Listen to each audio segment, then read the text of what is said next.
if I could provide any unsolicited weight room advice here for veterans writ large, pursue those transition services.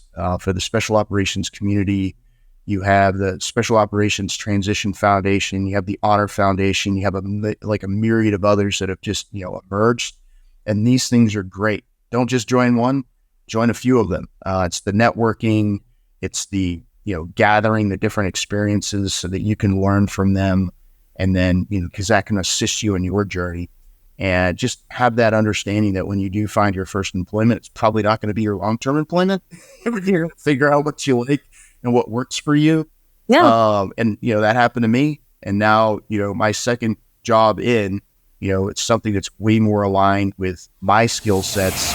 We believe that you are strong by design, and you were made in God's image to have a strong body, mind, and spirit. You're listening to the #1 Strength and Health Authority podcast in the world. So let's get ready to unlock your potential and transform your life in today's episode. Hi, and welcome back to the Strong by Design podcast. I'm your host today, Coach Tonya, and I have a very special guest with me today, Dave Clukey. Dave, welcome to the show. Thank you for having me. I appreciate being here. Yeah, well, this has been, we've tried booking this, I think, one time before, and that didn't work out. So I'm glad we were able to make this work. Now, I met Dave just a few months ago at a place here in Tampa and got to talking. And I knew the minute you started talking, I'm like, I have to get this guy on a show. So I'm going to tell you a little bit about Dave, but then he's going to tell you more about himself. Dave Clukey is a Senior Director of Business Development with SOCOM at Immersive Wisdom.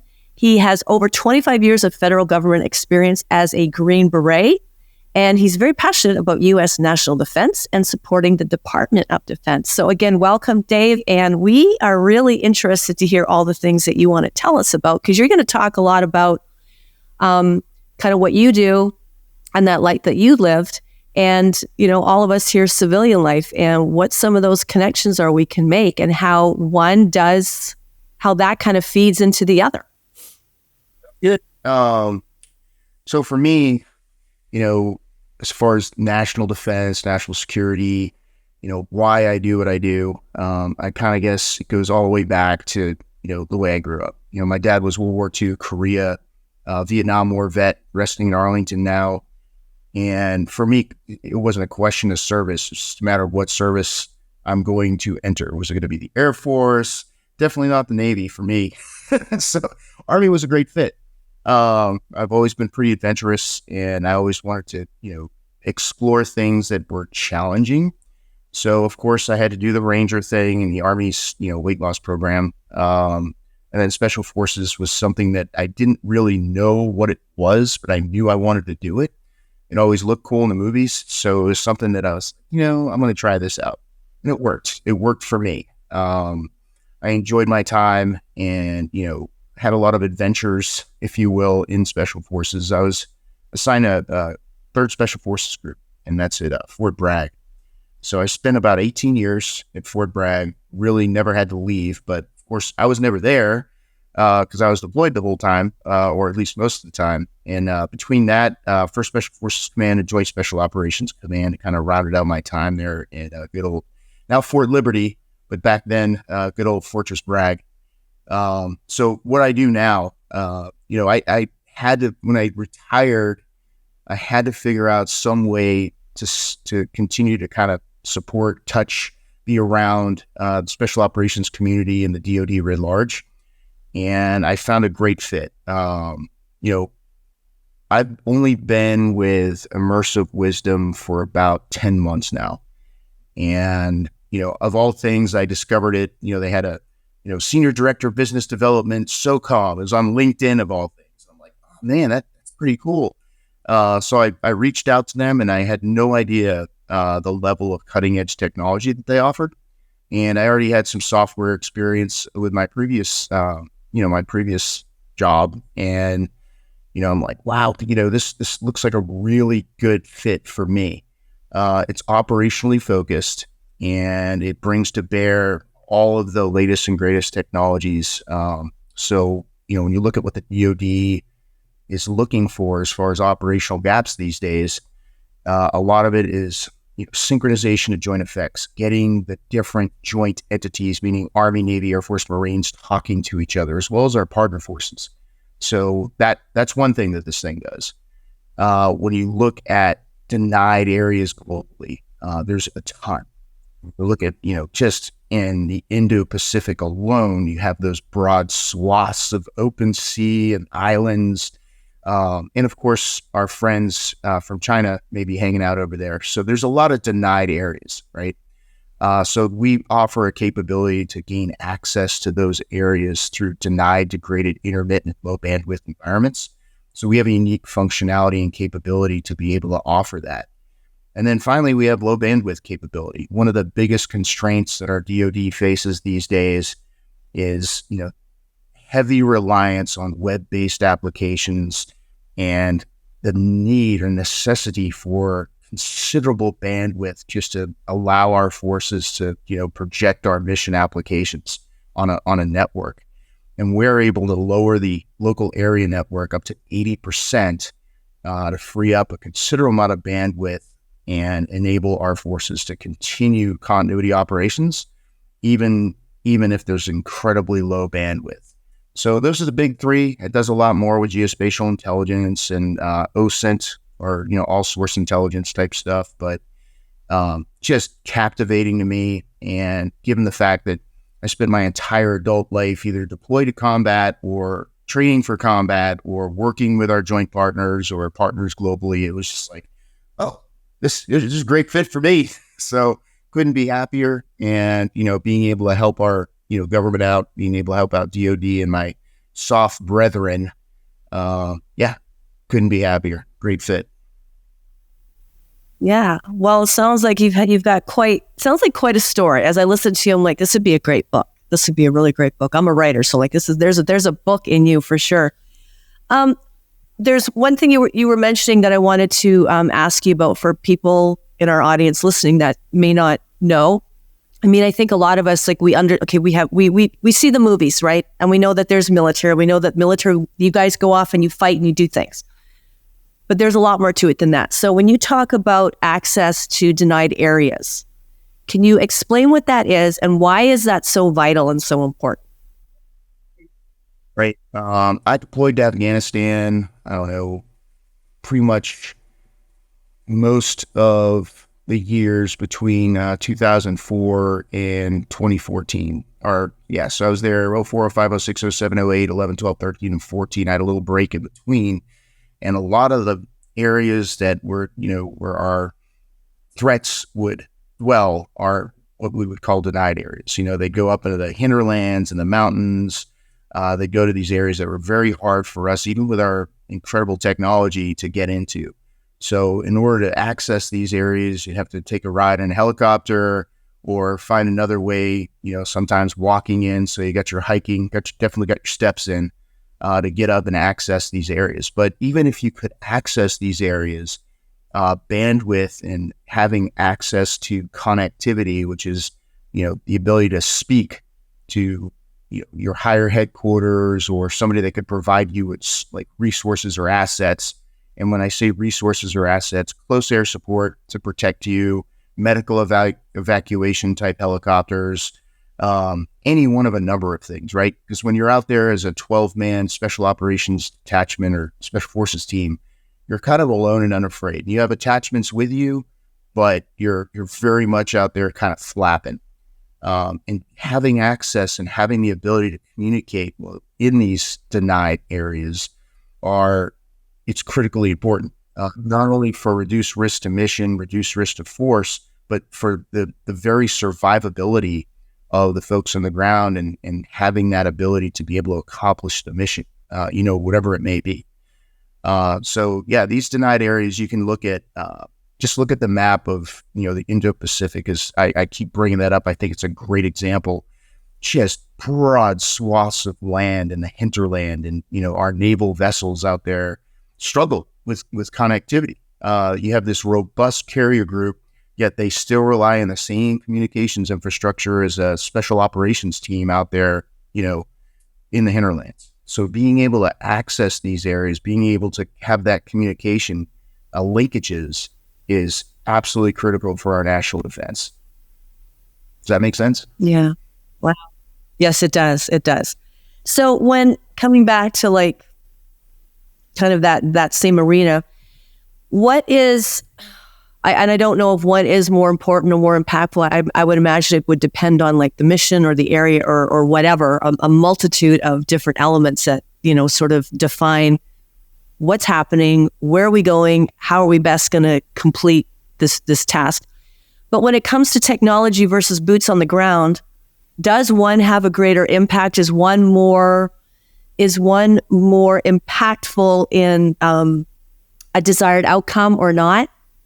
I don't know if did I make sense? I mean, it makes sense in my head, but I'm hearing it come out of my mouth and I'm like, I really just didn't know how that sounded. I think it's the old question is technology or people more important? And, people 100% every single time are more important. It's just the nature of what it is. I mean, technology is a service, it supports the people, but there's synergies involved as well, because you can conduct or insert people to conduct an operation of critical importance. Say, for example, the operation to capture, kill Osama bin Laden. They could go in there, they could access it through our helicopters and get into the location, but how are they going to get out? They had some issues, right? The helicopter crashed. They had to maintain communications back to the mothership to be able to enable that recovery and adapt to that situation. Because you can conduct a planning all day long and have contingencies and all these things, but every time you go on the ground, you're going to get smacked in the face. Not only the conditions and weather and all the different things have a vote, so does the enemy. And so does Murphy. Murphy always rears its ugly head. So when you're looking at this and you're trying to understand, what can we do to better hyper enable our people, technology comes in every single time in innovation. And that's where the linkages are. But make no mistake, it's all about the people, but how can we better service the people? How can we better enable these people to be able to conduct the operations and missions that we need for our national defense? Right. Wow. Now, looking ahead, how is operations for defense? How is that changing? How is it evolving? What are, the things that you can talk about? What do you see as in terms of like in the next 10 years and onward?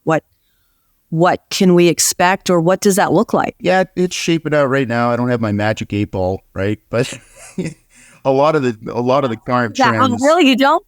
Actually, bring it. Well, it's over there. I can go grab it. But the current trends, right? When you're looking at national security strategy, which we've had some recent updates to, and you're looking at how can we best leverage our incredible force and our resources and our partners, our Five Eye partners, our host nation partners globally. Like, how can we get ourselves aligned and orchestrated to be able to counter the threats, not only to their countries, but of course our country. And, everything. Like, I had an anthropology professor at Naval Postgraduate School, and one of the things that stuck with me most is everything's interconnected. Everything. And when you peel back the onion, I mean, there's a lot of truth to that. So when we're looking at future trends and we're looking at ways to better enable and better align, there's a framework out there right now that the U.S. government is looking to kind of go to, and it's called CJADC2. And this is Joint All-Domain Command and Control. And this is trying to have one network that enables all of the different entities, all the different parties involved to be able to communicate and understand and have kind of a single optic and visualization of what's going on. And it sounds pretty complex and robust, and it certainly is. But this is kind of the way forward because, with globalization, with social media, everything moves at the speed of, and which information can flow. But also, when you're looking at this, you have to figure out resilience and redundancies along with it. Because what if the network goes out? What if all of a sudden you have no means to, like, you have no juice or no bars in your iPhone? It's like, how are we going to continue this conversation? So not only having the Yeah. alignment, right, but also having that redundancy in place so that when your phone has no bars, you can still talk. So looking at that, that's why it's all interconnected between the communication across the joint force and our partners, having those access to those denied areas and that very low bandwidth capability or no bandwidth capability, and leveraging and understanding through a single optic and visualization things that are happening globally so that we can better set conditions either beforehand because we can do our trend analysis or respond to them and not react because all of a sudden it's a great surprise because we've had that most recent at the speed of relevance information to our commanders at echelon, both horizontally and vertically. That's the way I see it going, but we can't forget our space brethren. We've got the nascent, Space Force that are burgeoning, trying to figure everything out. How are we going to nest and integrate them? You think about it, you can get a lot more vantage point and understanding for quick decisions just by orbiting the Earth and seeing things before they may even happen. And that is the beauty of it in this time of incredible innovation. So that's the way forward. Hopefully that makes sense. But that's the way Dave Clukey, and I just spoke in third person. That's the way I see it happen. Okay. Cool. Okay. Yeah. That's really, I find that fascinating. I mean, all of it, because it's everything's moving so fast. So it's a matter of, just outside of military, technology, things are moving so fast. It's a means of keeping up with it, not just keeping up with it, but keeping up with it and how best to utilize it for whatever any of us do. So, bang, take that and now drop it into like a military environment where you've got multifaceted. It's very intertwined, interconnected entity, and making all of that in sync and working is, my head's just going like, I get what you're saying, but it's huge. In my head, it's huge. It's huge, but very fascinating. So I want to do a bit of a, absolutely. Yeah, no, wait, no, this is great. So I want to kind of flip a little bit and talk about that. I know you still work, like you're with, you work SOCOM and you still work in like a military capacity. But can you talk a bit about what it's like going from, Fort Bragg, doing deployments, being active military on missions, and now civilian life, such as it is? That's a good one. Such as it is. I'll preface it by saying it's a journey. So for me, my first quasi-transition occurred when I was selected to take command of a recruiting battalion. So I spent the majority of my career at Fort Bragg, and we're all equally kind of, we operate in the same manner there, which may be weird to everybody else, but it kind of makes sense to us. And thrust out into a completely different environment. I went to Phoenix, Arizona, and took command of what's called the U.S. Army Phoenix Recruiting Battalion. Completely different mission. So I went from the pointy end of the spear to the blunt end of the backside before any training takes place, where we're looking and trying to find our nation's youth that meet the bare minimum requirements for military service, which is kind of challenging these days. When you look at the metrics, we have, 1% of the U.S. serves. We have like 1.3 million service members, with constitute the Department of Defense. Then we have 7% of the U.S. society that have served. But when you look at the actual who can serve in the military, it's not everybody, unfortunately. There's requirements, mental, physical. It even goes down to like legal issues. So, we have about 2%, 2 out of 3, or 2 out of 10 American youth meet the bare minimum standards. So our recruiting nationally was struggling. Yes. But that being the case, and all those metrics aside, that was the kind of the segue for my transition. Unbeknownst to me at the time, I ended up taking command with full intent of staying in, but I've got 2 amazing kids that never really had a dad. So my wife, being the pragmatic person that she is, said, "Hey, it would be nice." And here's the context. 13 deployments, worked at Joint Special Operations Command for 2 years where I was essentially gone, and then decided to geo batch, basically work and conduct this command in a different state away from my family. So I didn't have much time around them. So the ultimatum, and I say that in, tongue in cheek, was clear. So there was absolutely no decision for me to make, and that was to retire. And I didn't really have a lot of lead time. Sometimes people plan these things out. I did not plan this out in this case. So transition was a journey. So here I am away from our, community at Fort Bragg that we developed, like I said, over 18 years.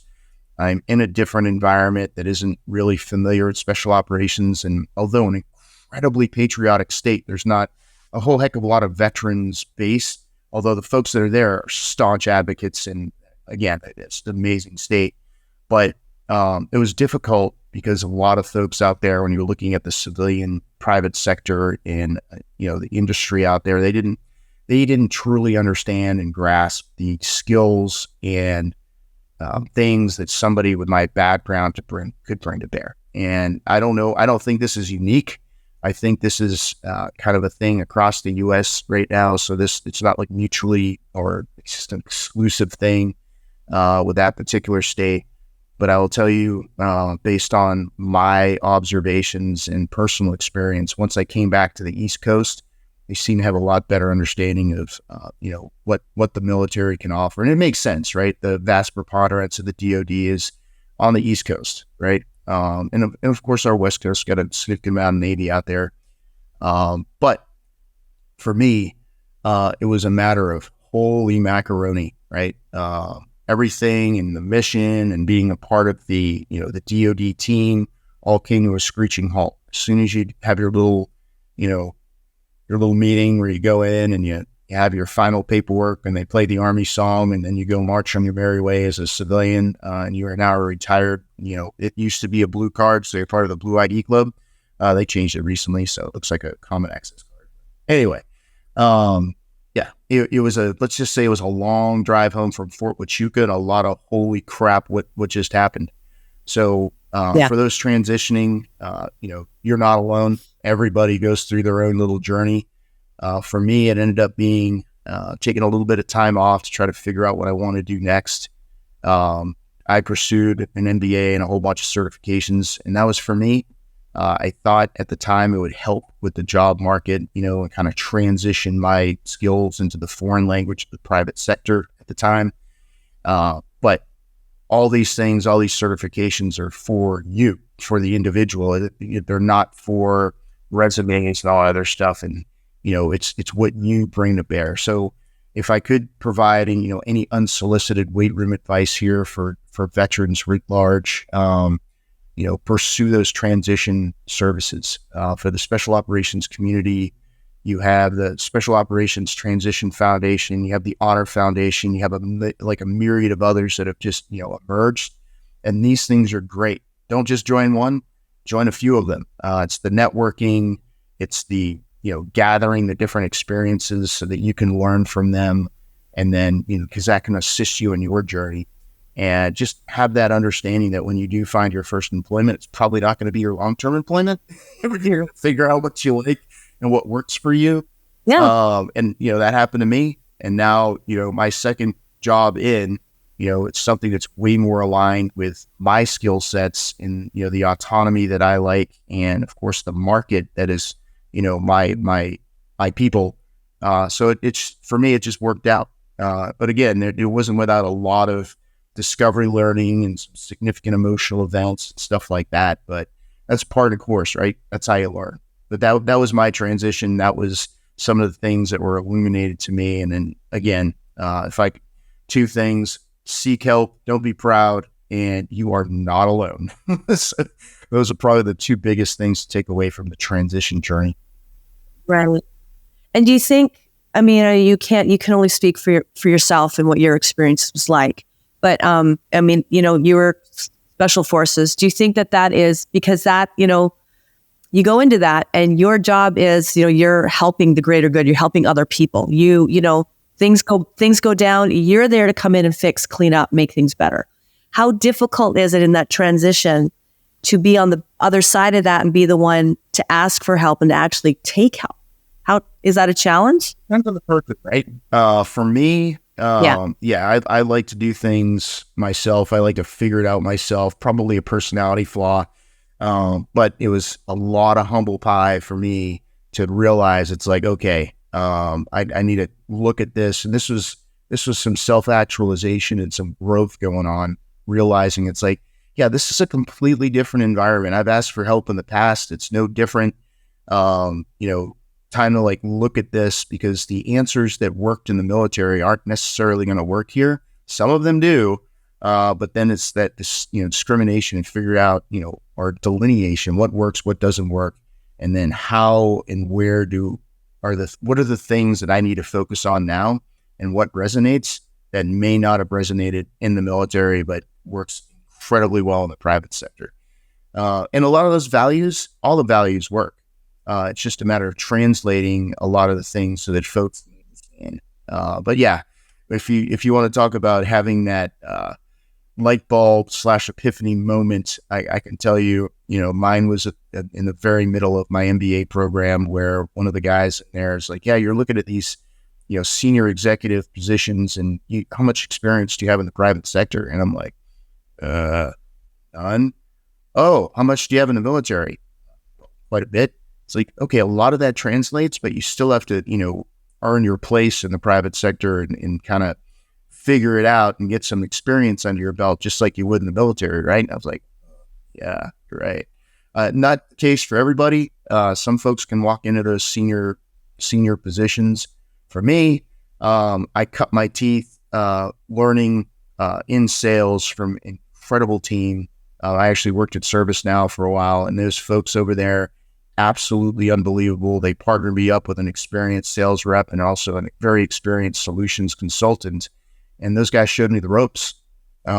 Completely indebted to them. I learned inordinate amount of information sucking through the proverbial fire hose.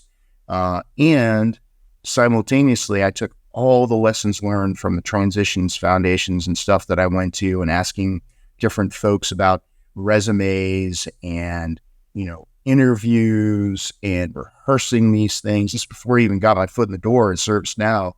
And, all these things way outside your comfort zone, but now, so experienced now.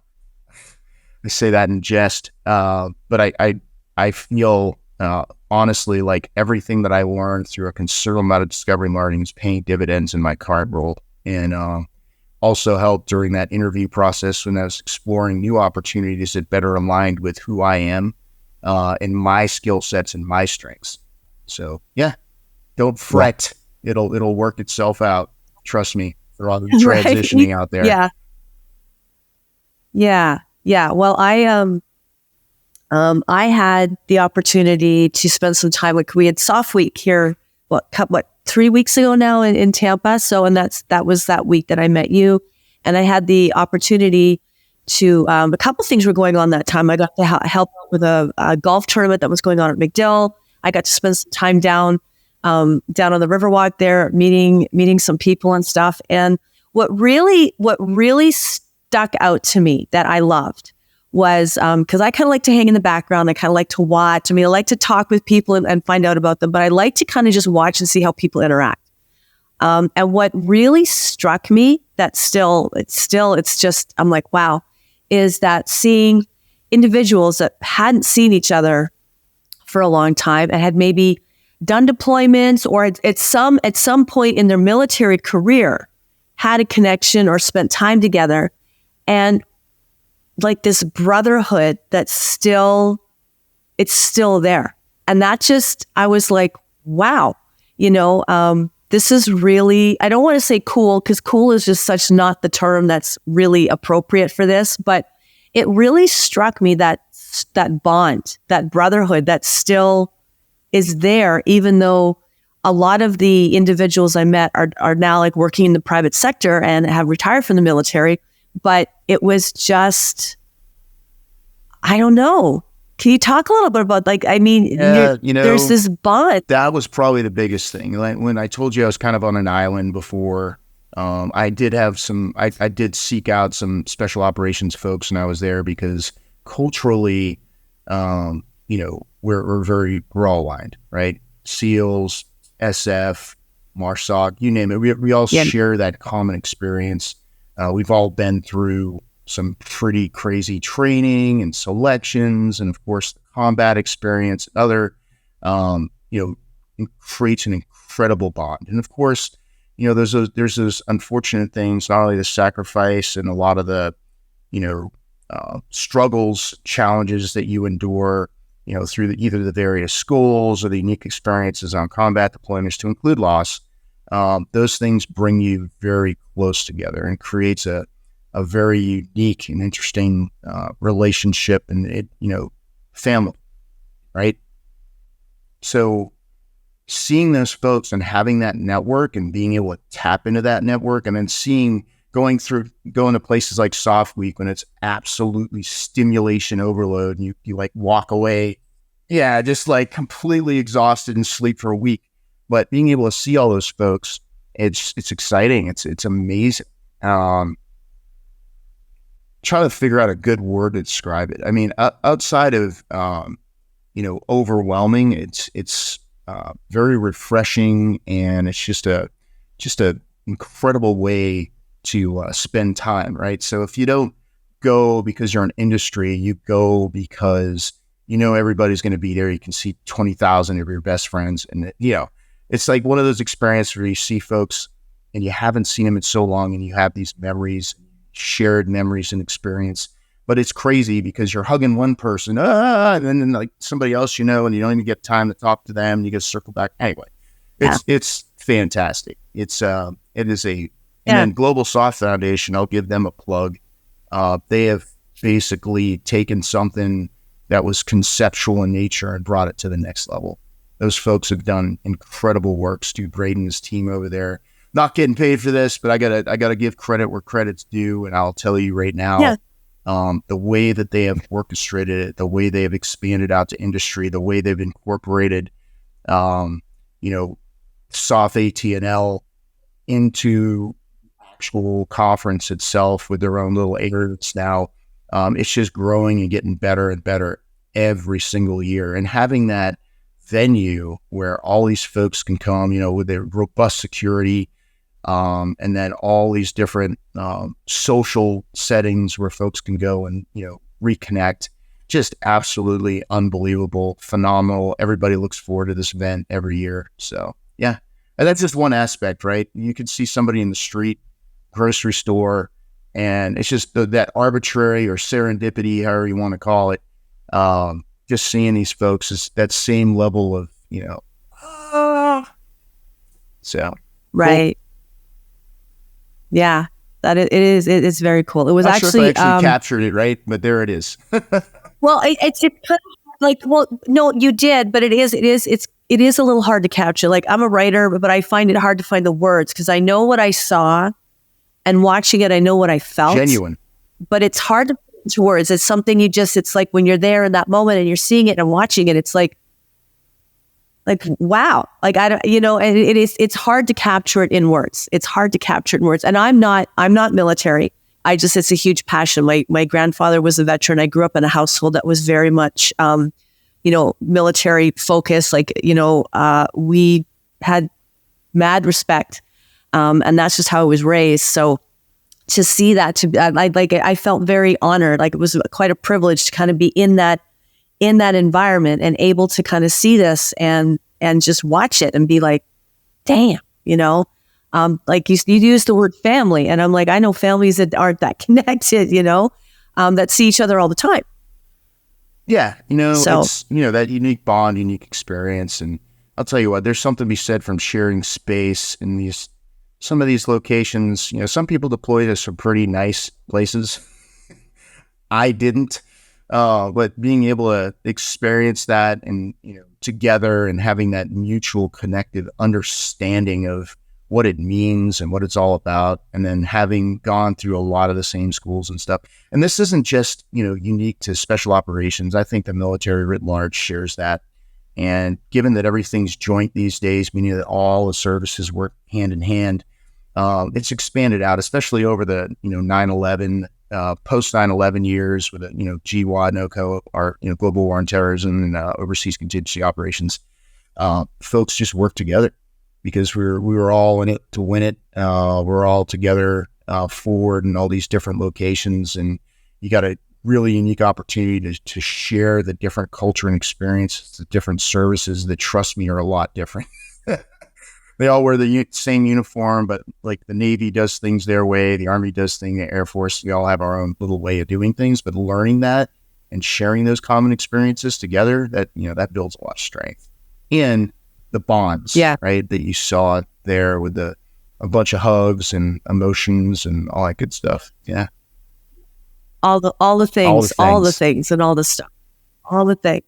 So again, sort of talking about like the transitioning part, I'm going to try to word this the way I want to, but when you come out of an environment where everything is very much, there's a schedule, there's a routine, like there's a lot of discipline, tremendous amount of discipline. There's structure, there's order. What is it like to kind of segue into civilian life, especially now where it's, how do we say it? There isn't necessarily a whole lot of discipline.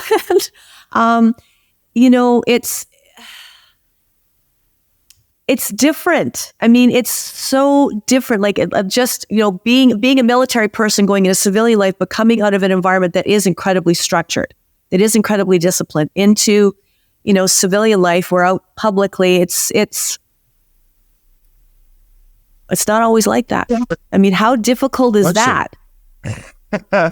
What's those people that are inconsiderate and/or don't they make you a better person, right? What do you want? I mean, you learn all about patience and very well said. So no, I'll tell you, it's kind of funny. First and foremost, when you get out, it's like freedom. Oh my gosh, right? It's like I can do whatever I want to do. Do all these things, and all of a sudden, like the cold hard truth, it's like, oh, I don't have, orders anymore. Nobody's telling me that I need to have this career progression, or I need to go do this, or the mission come down from higher. There is no mission from higher anymore. You're making your own mission. You got to figure it out. And having those tools and understanding structure, you can, there's this thing, you have to execute self-discipline, right?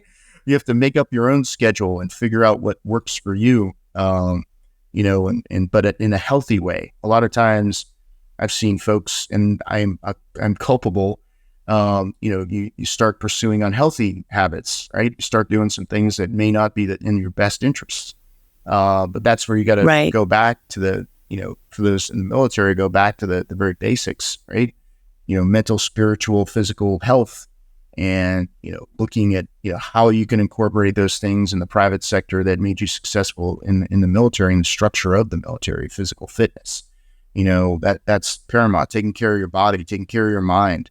Even though you're working a job that's, maybe pretty demanding, you got to do self-care, right? Otherwise, you're going to run out of juice and crash. Like I just took 2 days, for example, PTO. It's not leave anymore. It's paid time off, to go down to Key West to see the best combat diver competition, right? For me, that's self-care. For me, going down and seeing that, like, just amazing. I'm on the board for the, Combat Diver Foundation, and I'm very passionate about it. So for me, taking 2 days off to go to Key West doesn't suck.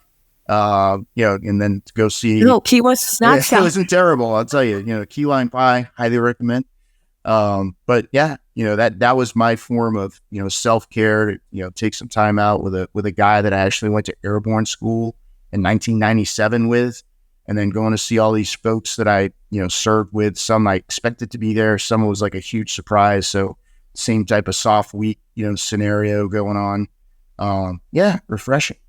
But yeah, getting back to the structure and lack of structure, when you do whatever you pursue, you're going to have to allocate time and time management. So it does boil back to time management, looking at, prioritization and, where you want to spend your valuable time. For me, family was number one. So I'm not working, I'm hanging out with them. And then in instituting those things that give me joy, and give me health. Jiu-jitsu went in too hard, back to it, but that's my physical fitness. I like to do jiu-jitsu. So yeah, whatever it looks like, it's going to be different for everybody else.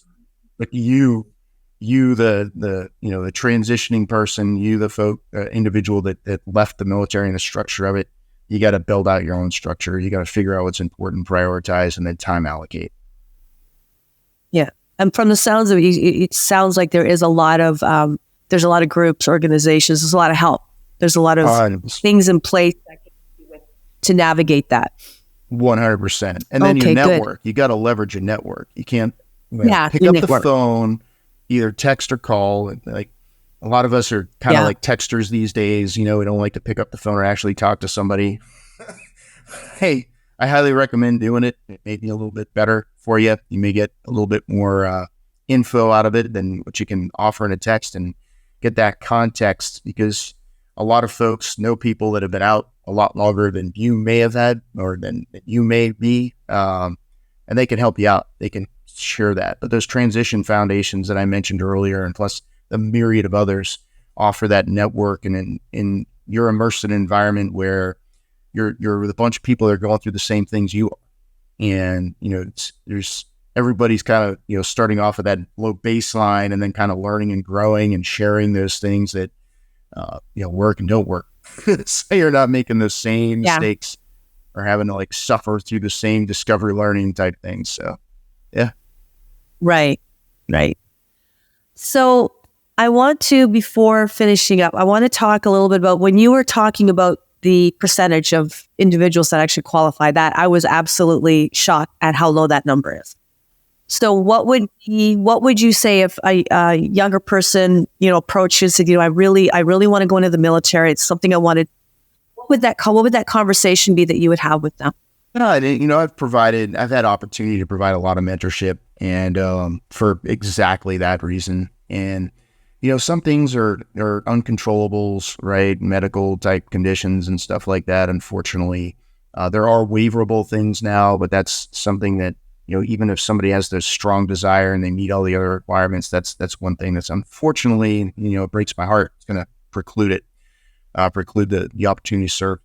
But I'd focus on academics as number one. You got to study. And for somebody like me, if you told me that when I was, an adolescent, I would, Ebenezer Scrooge, bah humbug to that. But it's true. You got to buckle down and study. You got to get involved with something that's physical fitness oriented. A lot of times we got our gamers these days that, kind of plant themselves behind a television screen inside. You got to get outside, do outside activities. You got to move your body. Sports is a great way to do that, because that'll institute a lot of the same type of teamwork and lessons that you would learn, in the military. Is kind of a precursor to it. It helped me a lot, sports. Getting involved in the community, doing those things where you could develop that broader appreciation for what's going on around you, and you're not just in a vacuum and learning what's going on from either, social media or something else, where you're either getting somebody else's perspective or somebody's driving the information to you. Go out, get involved. Our youth have plenty of opportunities to do that in schools with the different organizations and clubs and stuff. Do those, get involved in it. Go to veterans events, if you can. It's unique and interesting to see folks that had served, and you're able to, like, Memorial Day events or Veterans Day events, and then just be a student of history. Is it going to serve you well? Are things going to be exactly the way they were? No, but at least have an understanding of the difference between Memorial Day and Veterans Day, right? Understand the implications of our, 4th of July and our independence, who we actually were, getting our independence from. Those things are important to know. So I guess. Yeah, it's not just a 3-day weekend. It's not the day off of school. No, right? I mean, so I guess peeling it back, the physical fitness thing is pretty important. The academics piece is really important. And just community involvement, and then finally, doing those things to keep yourself out of trouble. There's a lot of temptation these days, and there's way more access to things that things you probably shouldn't have as an adolescent, and they're just readily there. They're readily accessible, and there's things that are through social media that sound really old. And in my day, we didn't have that. We honestly didn't. So just the access to things. So finding those things that are healthy to keep you out of trouble, so you can actually become. And this isn't even for the military, right? I mean, this is broader scope, just contributing members of society where you can actually bring value. And it doesn't necessarily, everybody's course trajectory will look different. But if you're equipped at that age to, kind of drive forward the things I mentioned, it does help a lot. So. Yeah. Great. Well, thank you for that. Thank you for that. Well, Dave, thank you so much I know you got a really busy schedule, so thank you so much for making the time to be on the show. It was great having you. Would love to have you back another time and talk more, because as you've been talking, I've been writing down questions, so I've got a lot more that I could ask you about. But I really appreciate you showing up today and being here and sharing what you did with us. I think that was for our listeners. I think there's a lot of really good. Seeds in there that you've talked about. So, and to all of you listening, thank you so much for joining us today. Please like and share this podcast with someone that you know who can appreciate it. Always love jumping on here with great guests and sharing information with you. Take care, everybody. Dave, again, thank you very much. Oh, and Dave, if any of our listeners, like if anybody does want to reach out to you, if they have questions, or maybe there's someone that is looking into joining the military, maybe there's somebody that is going through the transition of coming out of active duty, how can they best contact you if they wanted to reach out and talk? Best way, I'm on LinkedIn. I'm also on Facebook, so if you want to hit me up on private messenger on either one of those platforms, please feel free. Also on Instagram, don't really spend a lot of time over there, but yeah, LinkedIn is probably the best way to go about seeking me out. I monitor that pretty closely. Great. Okay. Well, thank you so much. And thank you again, listeners. It was great being here with you today. We will talk to you again soon. Take care, everybody. Thank you so much for listening to the Strong by Design podcast.